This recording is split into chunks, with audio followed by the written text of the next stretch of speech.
Beccles. Great name. It means either small court or meadow by the river. I like the meadow name best.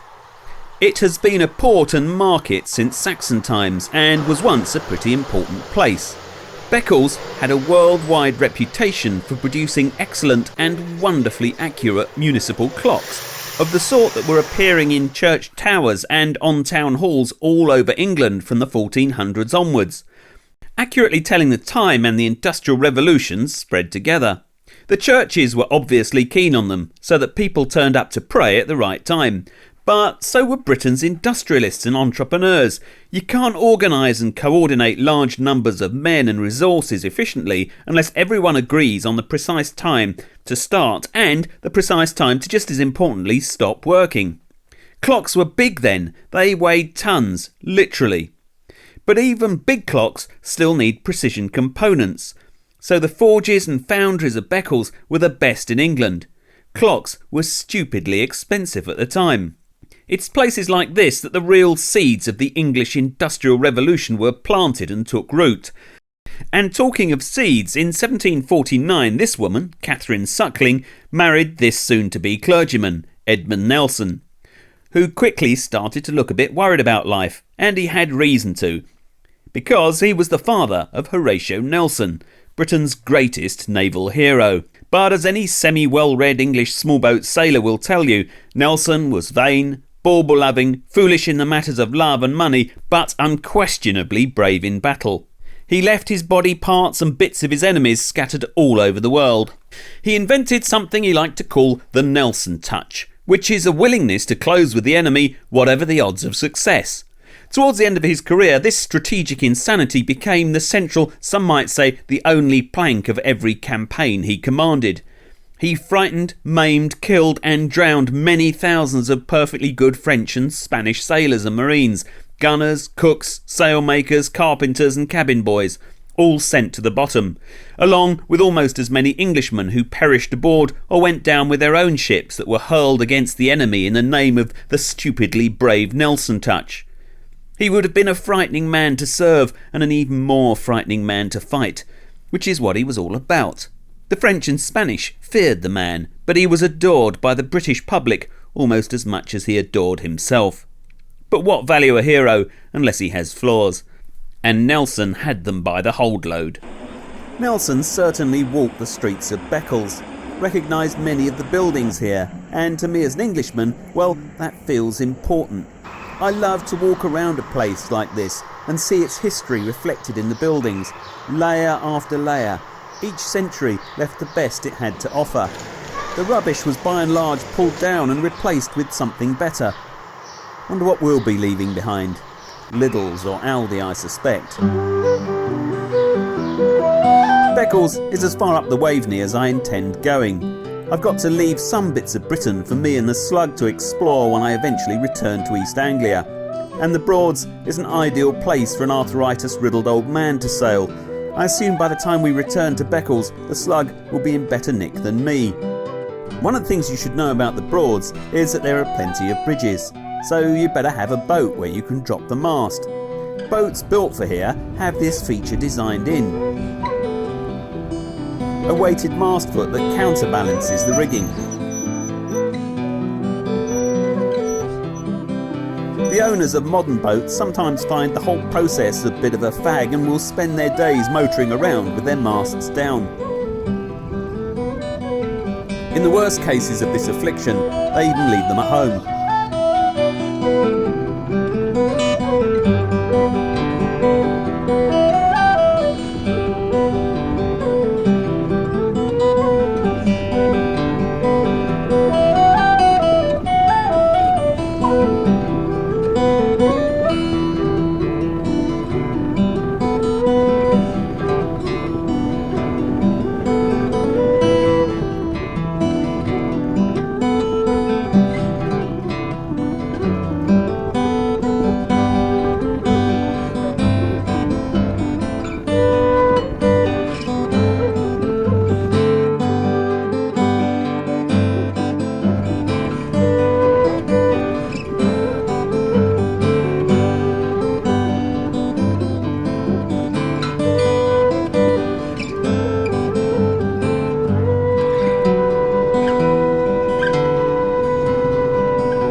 bottom of the river, just before it widens out into Breydon Water, there's a massive Roman fort.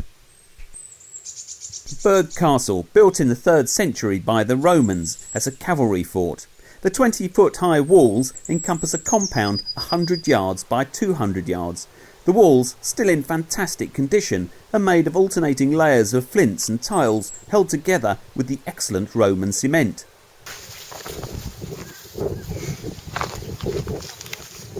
You can see the way that they used to use the tiles to bind the layers together, and this is Roman cement,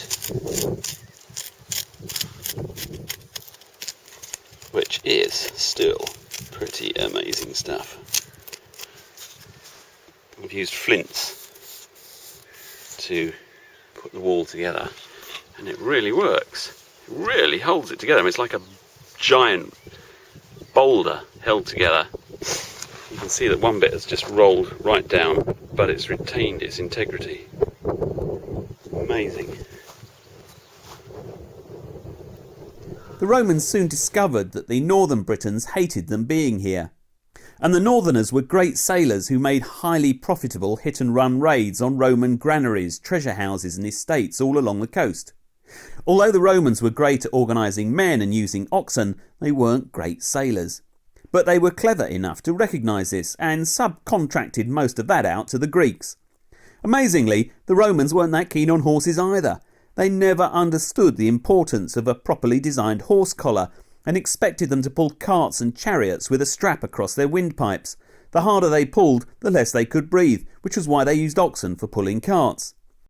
They bitted their horses up to buggery, and although they pretty much held the patent on impressive arches and viaducts, brilliant underfloor heating systems, and of course plumbing that actually worked, they somehow missed the amazingly simple yet useful idea of putting a stirrup on a saddle. They had a special handle on their lances that they used to help them to climb into the saddle. But by and large they subcontracted cavalry work out to mercenaries from the Middle East and the Hungarian plains. It's great to think of the strategic games involved in attempting to catch the amphibious Saxons for whom escape and safety lay just a few yards away in a boat. The cavalry would have known the routes across the marches and all the good fording places. They'd have built causeways allowing them to wade across estuaries at low tide, and they'd have used flat-bottomed boats to get men and horses across where the water was too deep. Appreciate too the organisational skills required to keep 300 well-armed, well-fed and well-mounted horsemen here in the East Anglian swamps, ready for action at a moment's notice. 2,000 miles from home, and carefully trained to spear bales and decapitate cabbages. Impressive blokes, those Romans. See what I mean about the layers of history in this country? If you know a bit of stuff, a pile of old stones glimpsed as you sail past becomes so much more interesting. There are times when it's really good to be English.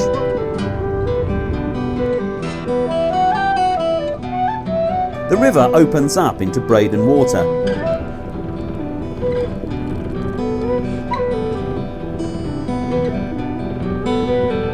Astonishingly wide at high tide, muddy and narrow at low.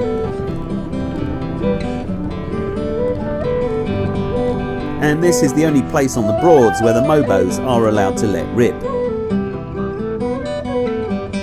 So we must give them their head.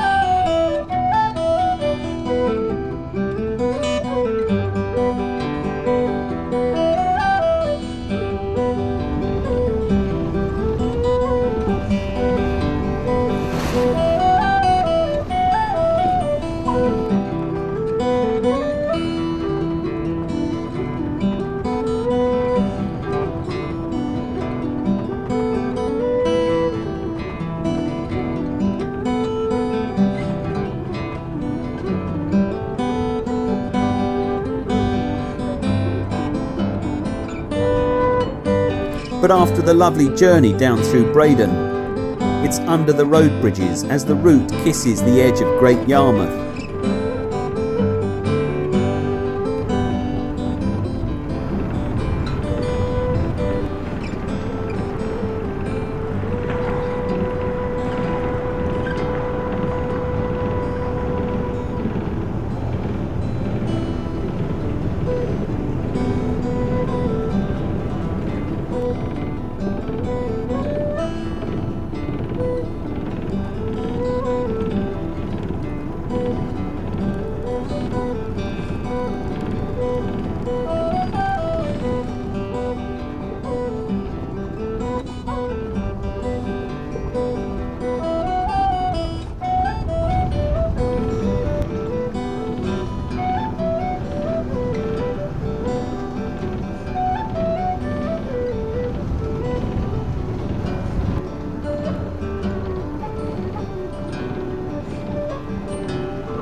and then you can cut up across the marshes and head for real broad country.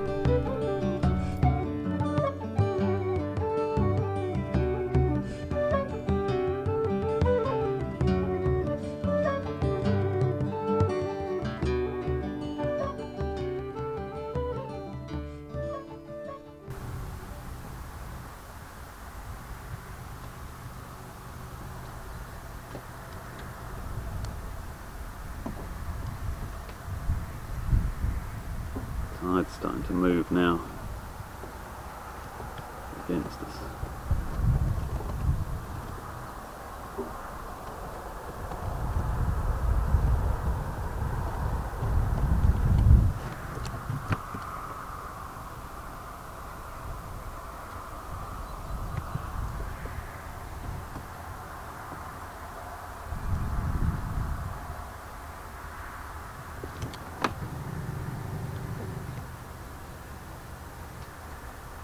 Three foot.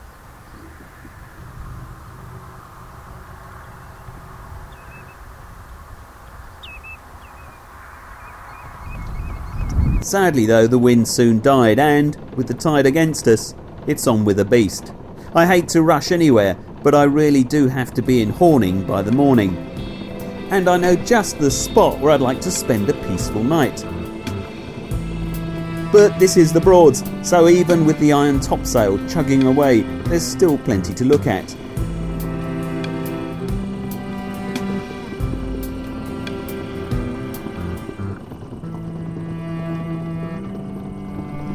And ahead of us, there's a quiet Broads berth among the reeds for us to look forward to.